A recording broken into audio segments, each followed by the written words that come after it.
lions.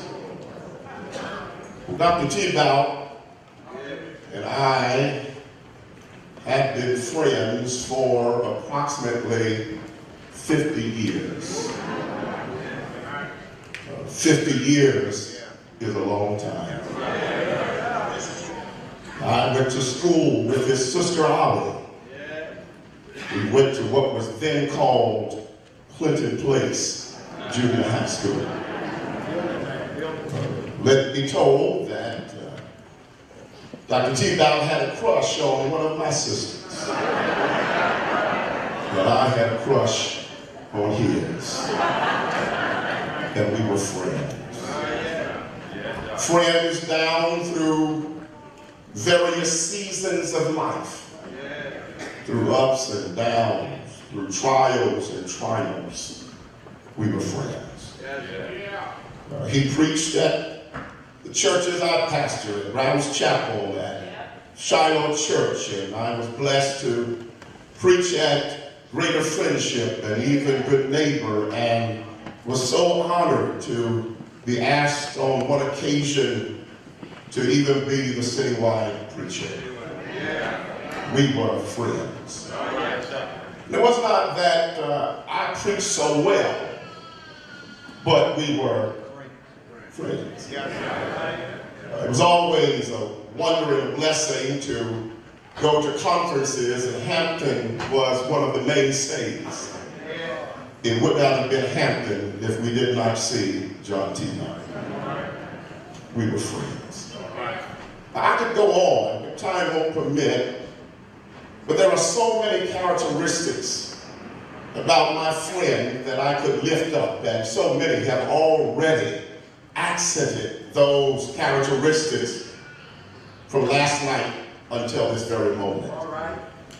But when I think about the kind of spirit that he had, when I think about how fearless in spirit he was, how ferocious in spirit he was, how faith-filled, centered he was in God. When I think about that, I think that he had the spirit of a lion.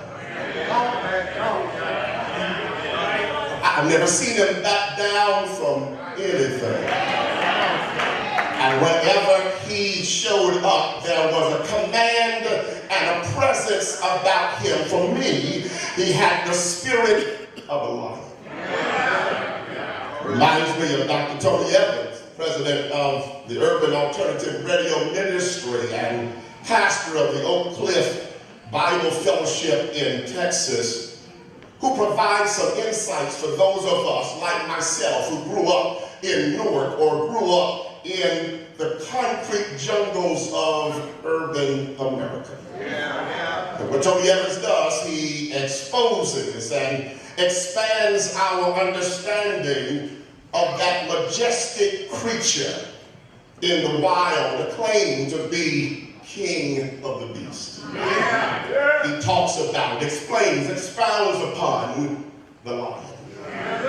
In his book entitled Kingdom Man, Tony Evans shares the findings of scientists who have measured not the strength of the paw or the clench of the jaw, but have measured the enormous power of the lion's roar.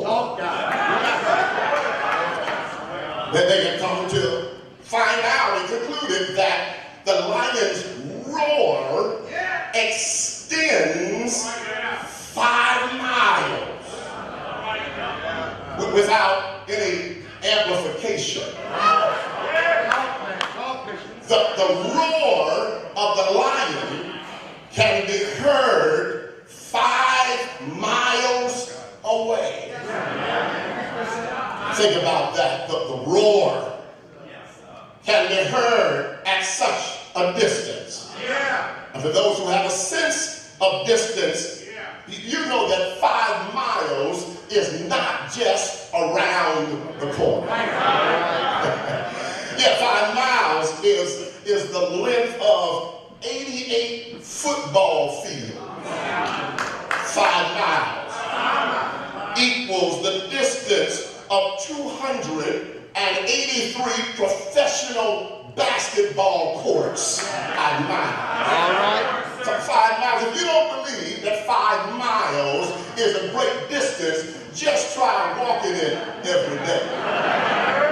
Some of us have become more fit conscious as the new year is approaching. So let me recommend to you what is called Fitbit technology. Fitbit technology is a little bracelet that you wear on your laptop, and after you have reached 10,000 steps, which equates to 5 miles, it will send a shock through your wrist. Yeah, 5 miles is not just around the corner. And so researchers found that the lion will roar for several reasons. Let me briefly say that the lion will roar to warn off intruders, startle prey, reunite and comfort the scattered pride or the family, those who come under its influence. It roars primarily to declare dominion. That when the adversary hears the roar, the adversary knows not to come up in here unless the adversary is ready to do that. Because the roar establishes dominion. Now don't miss that, because through the roar or through the voice, he is exerting influence. Through the voice, he is putting the adversary on notice that this is my dominion. So beyond the strength of the palm or the clench of the vice, that bellows to be heard, declaring, this is my turf in the Lord. What if I talk companion named Simba, but a servant of the Most High named John? What a voice. No, not the voice of the king of the jungle, but the voice of a king's kid named John. He was a voice to be heard. For who here can deny the sheer power of his voice? That nobody had a voice. I mean, even if you went to his school of zoology, you certificate of having a voice like John. No, you had to respect and honor that here was a man who had a unique voice that declared dominion. He had proclaimed the gospel of Jesus Christ all over this nation and begun with homiletical genius. And by the time he tuned up, it was all over but the shout. He was a voice to be heard. Because the voice enabled him to call pastors and churches to come together in citywide efforts to revive the community and provide leadership and exhibit administration for organizations which train the present and future leaders. He had a voice to be heard.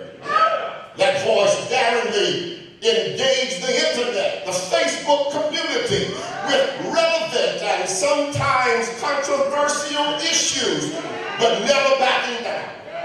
But calling people back to God, he had a voice to be heard. He spoke with such pride and joy about his pride, his children, his family, his church family. He spoke with such pride in his voice for those who were connected to him. He was a voice to be heard. Yes, sir. Exercised musical gifts and playing the instruments and singing such renditions that blessed our hearts in such a way. You remember, I've had some good days. And I've had some hills to climb. But he would always drop in there, but I won't complain. And the reason why was because he declared, God has been good to me. Has God been good to anybody in here? My God, how can we deny the sheer power of his voice when he sang songs like tragedies are commonplace? Good God Almighty, and he would call the roll and then conclude, it could have been me. Look at your neighbor and say, it could have been me. My God, with all the stuff that's going on in life and creation, it could have been me. But can I turn the corner? When I ask you, what happens when it is you? I know it's one thing, one state of mind, one spirit when you declare it could have been you. But what happens when it is you? It's one thing when you mix up to others who are going through, but now what happens when it's you? But what happens when you pray for other folk to get healed, but now it's you, me? What happens when it's you? What happens when your voice is silenced? What happens when your roar is gone? What happens when it's you? And can I tell you, if you're roaring about anything worth something, if you got a voice that's lifting up his name, and you're being true to your calling, can I put you on notice, sooner or later, it's going to be you. Look at your neighbor, say, it's going to be caught by surprise. I don't want it to be a wake-up call for you, but one of these days is going to be you. And it would appear that Dr. John T. Bout is in